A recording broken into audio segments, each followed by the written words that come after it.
Hi friends, welcome back to another exciting episode of On Location Vancouver. I'm your host, Zara Durrani. Today we're here at Merci Boulangerie on Commercial Drive in Vancouver, where local Red Seal baker Natalie Cumberbirch blends her global culinary journey from Michelin star kitchens in Paris to her Vancouver roots into authentic French pastries that celebrate tradition and innovation. Let's dive in. You know what I'm excited about? Digging into some of those French pastries. Let's go. I am here on location, Vancouver, brought to you with the support of TELUS STORYHIVE, and I'm combining two of my favorite things. Well, first of all, the first favorite thing is croissant. Food in general, any kind of baked goods. If all I could eat every day, if I could just like dive into a thing of dough and butter, I would truly be really, really happy. I have seriously gone for I've had like 3 croissants a day, especially when I used to live in Paris. So when I was introduced to Merci Boulangerie, thanks to Consul General France Vancouver Nicolas and Gratienne from the French consulate, and we came here during the croissant crawl, and Natalie Cumberbirch was presented the award for the best croissant, part of the croissant crawl, and that's how I got to meet her.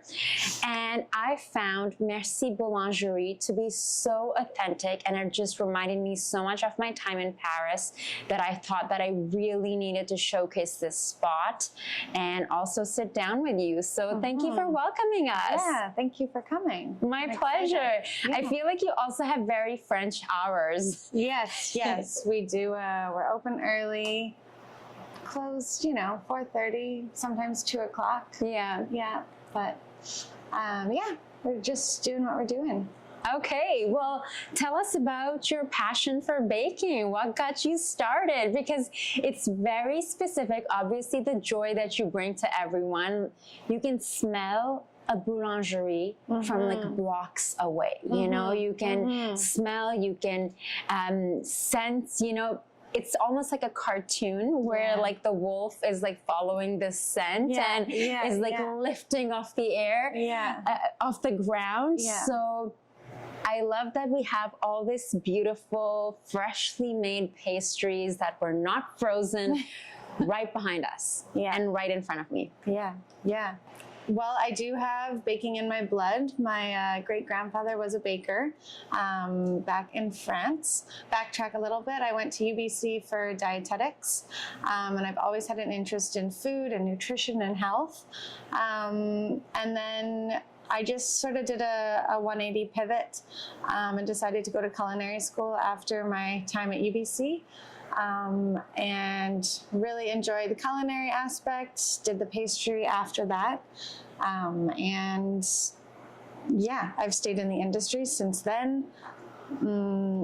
Worked in Vancouver in catering companies for different bakeries, restaurants. I've worked the line, and then different bakeries as well. And then I went over to Europe, and that's where a lot of my inspiration came from, and where sort of Merci was born with menu items and ambiance and how I wanted the space to feel. So I was there for 2 years in Paris and a few months prior in Germany and Spain. I feel like that's something else we also share, because I lived in Paris for 2 years, and it's interesting when you've had bread there, when you've had a fresh baguette in France. It's completely different. It's just such a different experience. Like, unless you've had it, and God bless, like I won't even say the names of the stores. And like in Paris, like you go on baguette s'il vous plaît. You taste baguette sérieux s'il vous plaît. It's just less than €2, like not even a joke. Yeah. And it's warm in your hands. You're walking home, you're biting into it. You put butter, you have your pasta. And like literally, when I lived in Paris, that was your diet. It was never a thing of, let me think about how many calories I'm eating. Let me think about how much bread I'm eating. So I don't know what is the difference between the flour that is there versus here, because I feel like when I'm eating it here, it affects my body very differently than it does when I'm in Paris. Yeah, yeah. Yeah, there Pourquoi, are Natalie? there are different ways of processing the flour and how the grain is harvested, all the way to how our agriculture works and the different, chemicals that we use during production. But it is very known that North American flour affects people differently than a European flour. Here at Merci, we do use all Canadian grains. So people have asked if we're using French flour or Italian flours, and we don't import any flours from Europe or from anywhere. But yes, it's not uncommon for people to react differently or be able to tolerate grains in Europe versus in Canada. So you guys, I just also love the smell. You can tell I'm in heaven. I was like, we have to come here. I don't care what time of the day it is. Let's make it happen, because everyone needs to know about this place. And I'm going to dip it into my little cafe and pretend you're in Paris.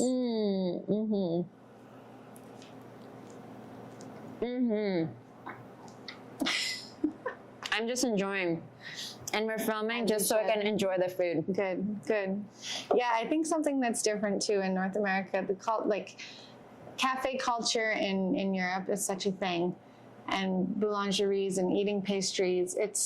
North America's, we're wired differently by means of nutrition and what's, a whole rounded breakfast. Not that the French eat very well. It's different. And so for people in France, it's totally normal for them to have a pain au chocolat for breakfast or a croissant beurre and a coffee, and that's that. And here it's normally, eggs and orange juice and more bread, yogurt, granola. It's a lot more substantial. But it's interesting how different it is, but how both, it's a large world.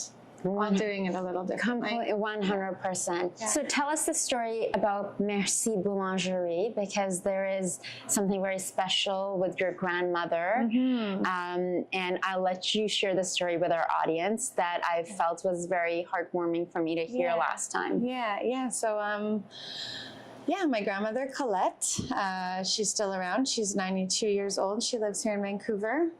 She just recently moved into a residence, but she was on her own. Until then, she's my grandmother, who was born above the bakery in Le Partous in France. So it's the border town between Spain and France, and her father was a baker during the war. So they produced all the bread. They had little bread tags that all the people of the town would have, and that was their little ticket for a loaf of bread for the week, or I don't know, every 2 weeks. But so she was born right above it, and that's where she lived for the first few years of her life. And every time we go back, which unfortunately it hasn't been for a few years, but every time before that when we would visit, we'd always drive by, and she'd knock on the door and go through. And it's not an acting bakery right now. It's a bit of a convenience store, but the building still stands there, and she always wants a photo of herself taken, and it's very heartwarming to walk through, and they always let her in. They know her by name.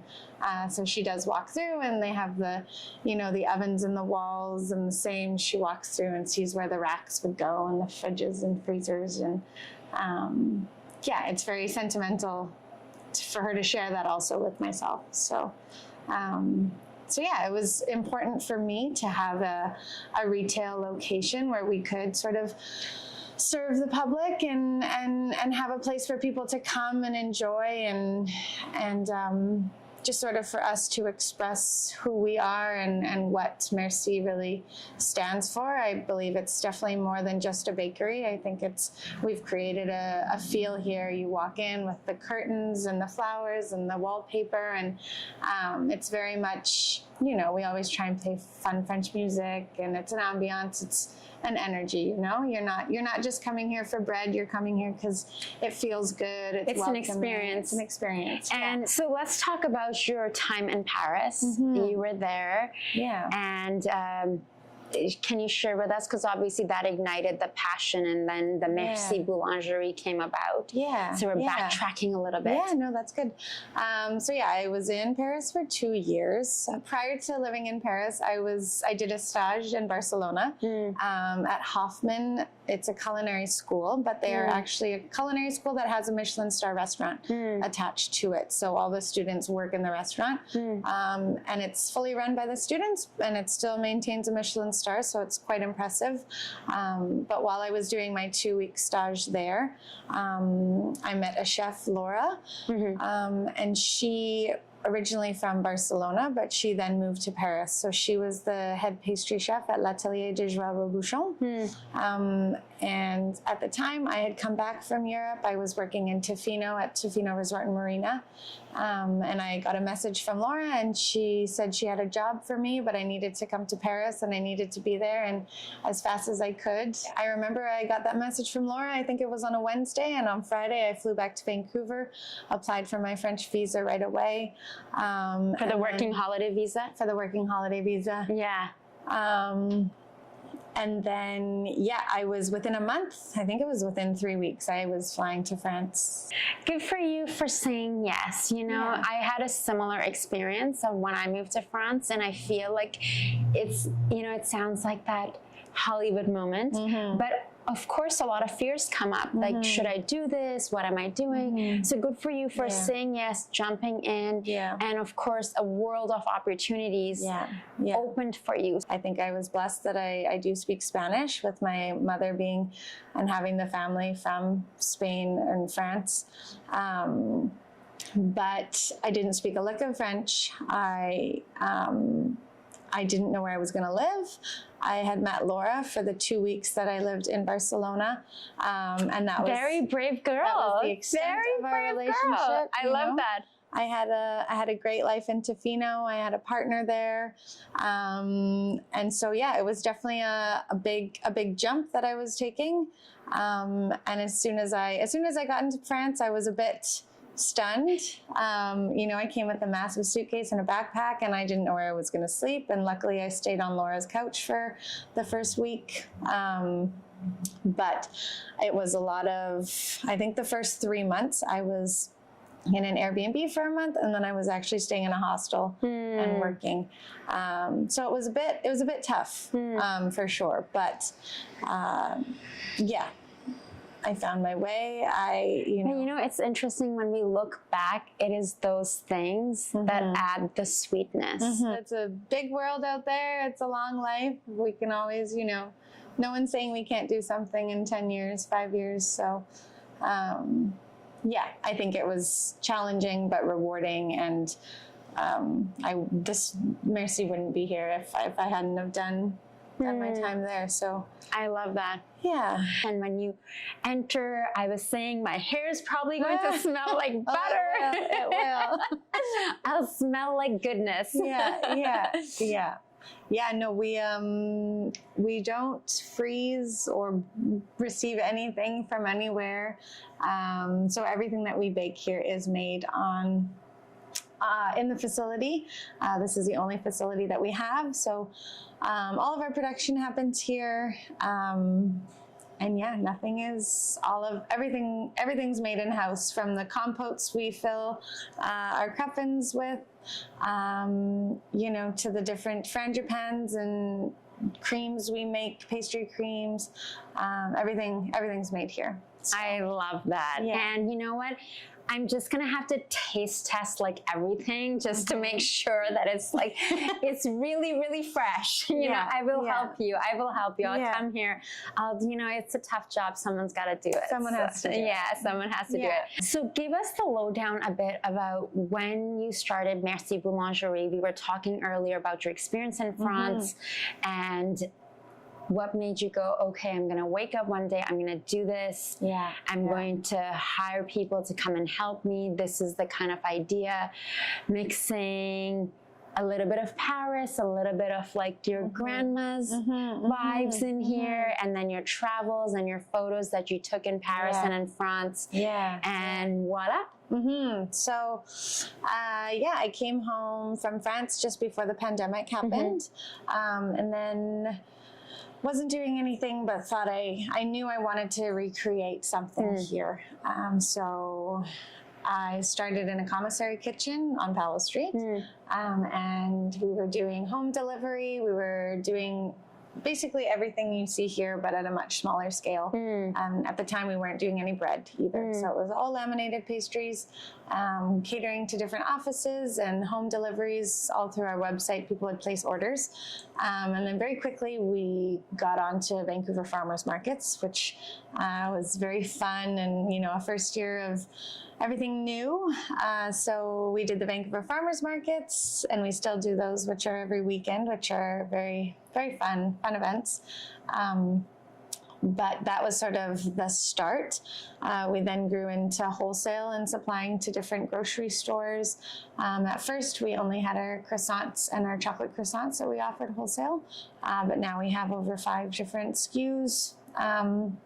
In over 20 different retail locations. The one croissant that my eyeballs are like exploding over right now is the one like right behind you. I guess 2 of them. It's the chocolate almond, the chocolat almond. Yeah. And they just look unbelievable, because I think that's what I had when I came here the first time around with the French Consul General, when you received the best croissant, the best creative during Croissant Crawl.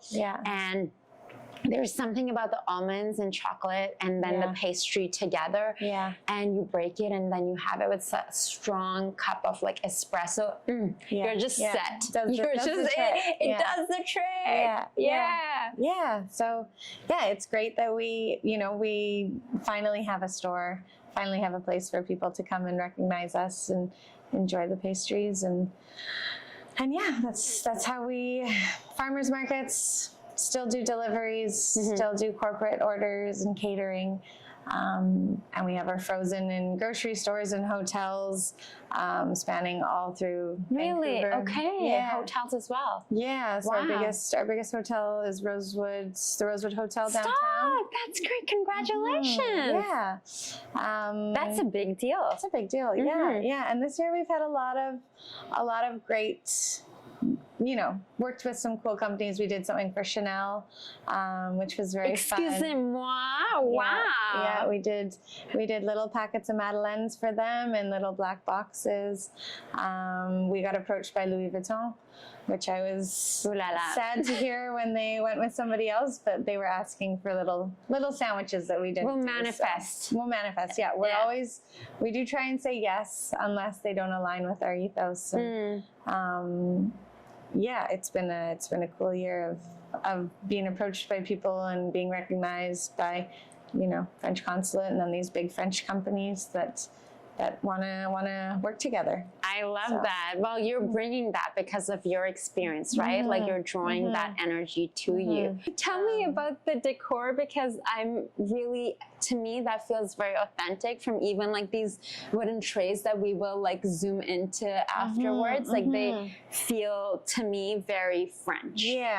So the aesthetic, I've always loved sort of farmhouse French feels, and everything has been either sourced by myself or my family, or my father loves to antique hunt. So this big chest here was something I immediately fell in love with. It's a dry sink. It has a nice copper lining, but everything's very rustic looking, very earthy tones, nothing stark white. I'm obsessed with that mirror. And the gold mirror that is, again, from the antique auction. Obsessed. That was a piece that my dad... It's very Versailles kind of vibes. You're like, it's farmhouse, Farmhouse with a bit of Versailles. Why not? No, my parents held on to that for, I think, 3 years. It was sitting in their living room, and then finally I had a place to put it. So there's a lot of love, like a lot of like vibrations from your family, and it sounds like it's, you know, Merci Boulangerie is a culmination of all the work that you've done, your travels, and, you know, you're bringing that taste to people. I'm sure it must, I'm not the best at cooking, but the little things that I do, like I'll make chana masala and have friends over. And when you share something with someone and to hear their feedback or joy, I'm sure do you still get that vibe when whether you have kids coming in or you can talk to them about France or Paris or your journey, that, you know, how someone can resonate with when they have a little pastry or they get a baguette. And no, there's lots of fun interactions and points for people to share. And I am lucky that people feel comfortable to, you know, I was just in France, I had the best croissant, I went here, I did this. They want to come and share with you. They want to share, and I think that that's great that people feel welcome and feel, you know, comfortable to do so. But yes, the space is very much, there's a lot of love in here from a lot of different people, and I'm blessed to have such a connection with my family, and they're very involved and excited of this new venture and new in the new space. Well, congratulations. You know, I'm so glad that I got a chance to meet you and try some of the goods. Now, for someone who would be a first-time visitor to Merci Boulangerie, what do you think they need to have? What do they need to experience? Not have, it's an experience. Having a pastry and, like, you know, I think being in here, like even from these tables and, like, you know, like these beautiful, they almost like look fake. They're so beautiful. No, they're, you know, they're not fake, but they're from a local florist. I love it. She delivers every Thursday. We're blessed with that. If someone's coming for the first time, I mean, I always say a classic croissant or pain au chocolat.